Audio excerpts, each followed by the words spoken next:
Deductive and inductive arguments. Now that you're familiar with the basic structure of arguments, where there are always one or more premises and a conclusion, let's look more closely at different types of arguments. Remember, making an argument is all about staking out a position on a specific problem or issue. Now think about all the different types of problems one could confront. There are problems in everyday life.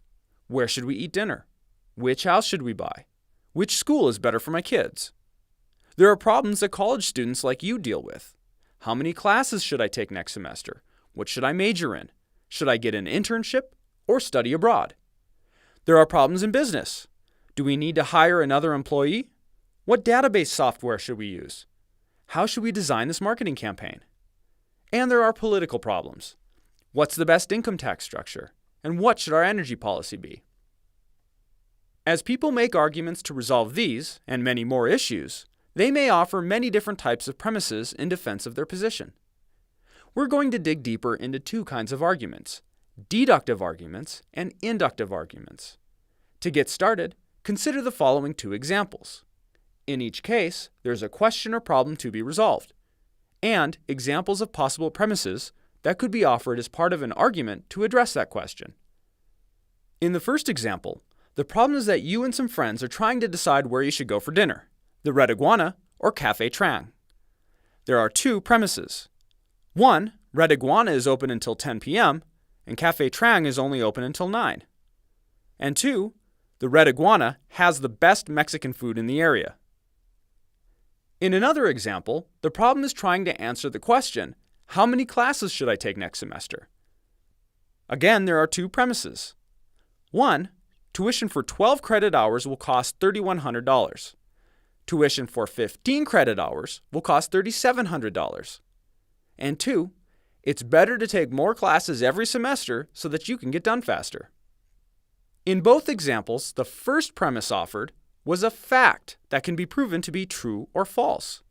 You can look up the hours for each restaurant or the tuition cost for different numbers of credit hours.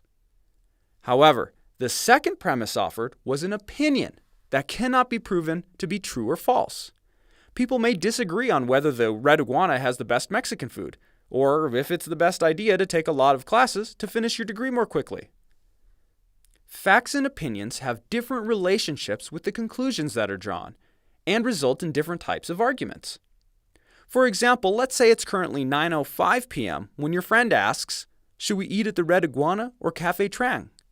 You reply, well, Cafe Trang closed at 9, but the Red Iguana is open until 10, so we need to go to the Red Iguana. If you're correct, if the facts are true, then your conclusion has to be true. Your only option is Red Iguana, an argument in which the conclusion necessarily follows the premises. If the premises are true, then the conclusion is also true. This is a deductive argument. On the other hand, what if it's only 8 p.m.? Both restaurants are still open and available. When your friend asks which one you should choose, you reply, well, Red Iguana has the best Mexican food in the area. Cafe Trang is okay, but it's not that great, so we should go to the Red Iguana. In this case, the decision to go to the Red Iguana cannot be said to be true. The conclusion does not logically follow from the premise. Just because you think the Red Iguana has better food does not mean you or your friend must choose it. You have simply tried to build a case for why it's the better option. An argument in which acceptance of the conclusion depends on the strength of the premises, in which the premises do not prove but merely support the conclusion, is an inductive argument. Deductive arguments. Remember, a deductive argument is one in which the conclusion necessarily follows from the premises. If the premises are true, the conclusion is true. What if you don't like the conclusion? If, say, you really wanted to go to Cafe Trang? Well, it's too bad the premises don't support that conclusion. In our example, if the restaurant is indeed closed, you're out of luck. The conclusion that you should go to the Red Iguana in some ways states the obvious. If you only have two options, and one of those options is closed, the premises of the argument, then it really goes without saying that you must go to the other one. It doesn't matter if you don't like the conclusion. Say, for example, that you really wanted to go to Cafe Trang instead. Unless you can disprove one of the premises of the argument, You have no choice but to accept the conclusion. Anytime you are dealing with deductive arguments, whether you're evaluating an argument someone else has made or constructing your own argument, you shouldn't start with the conclusion. When you evaluate someone else's argument, you must avoid jumping to the conclusion right away and deciding, without consideration of the argument as a whole, whether you agree with it or not. Similarly, when you make your own argument, you must avoid picking out your conclusion ahead of time and then finding ways to justify it. Instead, you need to start by examining or uncovering the premises, reasons, and evidence, then follow where those premises lead. What logical conclusions can you draw from the evidence? So when you evaluate a deductive argument, you need to ask two questions. 1, are the premises true? And 2, is the form of the argument valid? If the answer to both questions is yes, then you have a sound argument. The first question is fairly simple, although it does not mean that it will always be easy to answer. Premises in deductive arguments are facts that can, at least in theory, be proven true or false. They refer to condition or states of things. Is the restaurant closed, for example? In this case, it's pretty easy to find out if that premise is actually true or not. You could drive to the restaurant and find out. The second question, whether the argument is valid or not, refers to the logical structure. An argument is valid if it's not possible for the premise to be true and the conclusion to be false.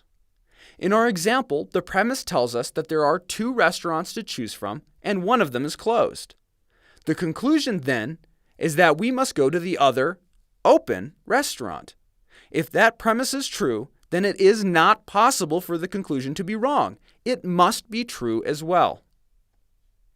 Inductive arguments. As you heard, an inductive argument is one in which the conclusion is supported, but not proven, to a greater or lesser degree by the premises. The conclusion goes beyond the premises. The conclusion that you should go to Red Iguana is not logically implied by the statement that it has the best Mexican food. Maybe your friend doesn't really feel like eating Mexican food. In that case, he could offer a counterargument with reasons why you should go to Trang instead. In the case of inductive arguments, the evaluation process has to be different than deductive arguments. You cannot necessarily prove or disprove the premises, nor can you determine if the premises lead inevitably to the conclusion or not. Instead, you must ask the following questions. 1, are the premises true, or at least acceptable? 2, are they relevant to the issue at hand? And 3, are the premises compelling enough? Students of critical thinking call this sufficient to justify the conclusion. Your answers to these 3 questions will help you evaluate how strong or weak the argument is. So let's take a closer look at these questions. First, with inductive arguments, you may find premises that are not easily assessed as true or false. Rather than facts, you will often have matters of opinion. The assertion that the Red Iguana has the best Mexican food is a matter of opinion over which people may disagree. In evaluating this argument, you need to consider whether this premise is acceptable. Can you accept it as reasonable? In this case, you might look at restaurant reviews or published lists of Best of Salt Lake City. You might poll your friends to see how many people agree with this opinion. Second, you need to decide whether that premise, in this case, the opinion that the Red Iguana has the best Mexican food, is relevant. That is the premise related to the issue at hand? Here, it does seem relevant to consider the reputation of a restaurant when deciding where to eat. However, if it said that we should go to the Red Iguana because it has the nicest parking lot, you might question whether that reason is really relevant to deciding where to eat. Finally, you need to consider whether the premise is sufficient to justify the conclusion. Is the opinion that the Red Iguana has the best Mexican food really enough to base the decision on? Are there other things you might want to consider? For example, how long is the wait for a table? How good is the service? Evaluation of inductive arguments falls into a range from weaker to stronger. If you determine that the premise is highly acceptable, is relevant to the issue at hand, and is enough of a reason to base your decision on, then you would conclude that the argument is fairly strong. If you find that the premise is highly acceptable and it is relevant, but it's not really sufficient enough to make a decision based on that premise alone, then you might say the argument is so-so, not weak, but not strong enough. You could improve the argument by offering more premises to support it. Yeah, the food's great and so is the service. Plus, I just called and they said we could get a table in 10 minutes. Or alternatively, you might offer a counter-argument. Sure, the food's good, but their service is awful and there's always a really long wait. As you may have figured out, inductive arguments can take on many different forms. Generalizations are where arguments involve making a general claim based on limited or specific evidence. For example, drawing conclusions about the opinion of the nation as a whole based on public opinion polls of some smaller number of people. Analogies are similar to generalizations in that they involve proposed similarities. When making an analogy, you draw conclusions about one situation based on what you know about another, allegedly similar situation.